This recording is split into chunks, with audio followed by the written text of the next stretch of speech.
ఇక్కడ మనకి యూనివర్స్ అనేటువంటిది ఎట్లా ఫామ్ అయింది అంటే ముందుగా డస్ట్ పార్టికల్స్ అనేటువంటి ఉండేవి.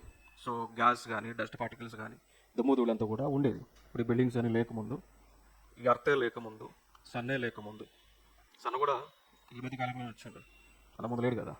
సో లేనప్పుడు కంప్లీట్గా యూనివర్స్ అంతా కూడా దేవర్ హ్యూజ్ డస్ట్ పార్టికల్స్ ఉండేవి. డస్ట్ పార్టికల్స్ కానీ లేకపోతే డస్ట్ కానీ గ్యాస్ కానీ ఉండేవి. సో ఈ పార్టికల్స్ మధ్య గ్రావిటేషనల్ ఫోర్స్ అనేటువంటిది డెవలప్ అయ్యి క్రమేపీ ఈ పార్టికల్స్ అన్నీ కూడా దగ్గరకు రావడం స్టార్ట్ అయినాయి. బికాజ్ ఆఫ్ గ్రావిటేషనల్ ఫోర్స్ ఈ పార్టికల్స్ అన్నీ కూడా దగ్గరికి వచ్చినాయి అన్నట్టు. సో దగ్గరకు వచ్చినాయి ఎప్పుడు, ఏ కాలం నుంచి 13.8 బిలియన్ ఇయర్స్ క్రితం నుంచి ఆ పార్టికల్స్ అన్నీ కూడా దగ్గరకు వచ్చినాయి.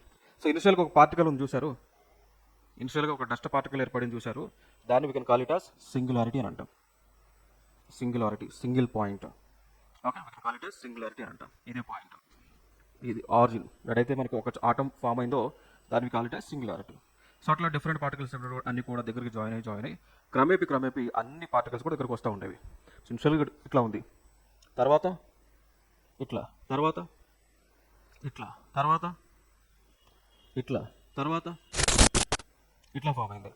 ఇంకా కొంతకాలానికి ఏదైతే డస్ట్ అనేటువంటిది హై డెన్సిటీ ఉంటుందో, ఏదైతే డస్ట్ పార్టికల్స్కి హై డెన్సిటీ ఉంటుందో అవి సెంటర్లోకి వచ్చేసినాయి. చాలా హై డెన్సిటీ ఉన్నది సెంటర్లోకి వచ్చింది. కొంచెం డెన్సిటీస్ తక్కువ ఉన్నవి పార్టికల్స్ ఇట్లా విడిపోయినాయి. ఇక్కడ ఒక పార్టికల్, ఏడొకటి. ఓకే, సో డెన్సిటీ తగ్గే కొద్దిగా అవి దూరంలో ఉన్నాయి. సో డెన్సిటీ దేనికైతే చాలా ఎక్కువగా ఉంటుందో అవి ఈ సెంటర్ పార్టికల్కి దగ్గరలో ఉన్నాయి అన్నట్టు. గ్యాసెస్ ఫామ్లో ఉన్నవన్నీ కూడా కొంచెం దూరంలో ఉన్నాయి. క్రమేపీ ఇవి ఏమైనాయి అంటే వీటి మధ్య గ్రావిటేషనల్ ఫోర్స్, సెంట్రిపెటల్ ఫోర్స్ అనేటువంటి ఫోర్సెస్ వలన అవి ఏమైనాయి అంటే ఈ ఎక్కడైతే పార్టికల్స్ విడిపోయి ఉన్నాయో ఈ క్రమేపీ తన చుట్టూ తాను తిరగటం, దాంతోపాటు ఈ మధ్యలో ఉన్నటువంటి పెద్ద పార్టికల్ ఏదైతే ఉందో, పెద్ద బాడీ ఏదైతే ఉందో దాని చుట్టూ తిరగడం మొదలైంది. ఇది ఇక్కడే ఉంది, దీని చుట్టూ ఇట్లా తిరుగుతూ ఉండేవి, పర్టికులర్గా ఒక ఆర్బిట్లో స్పిన్ అవుతూ ఉండేవి.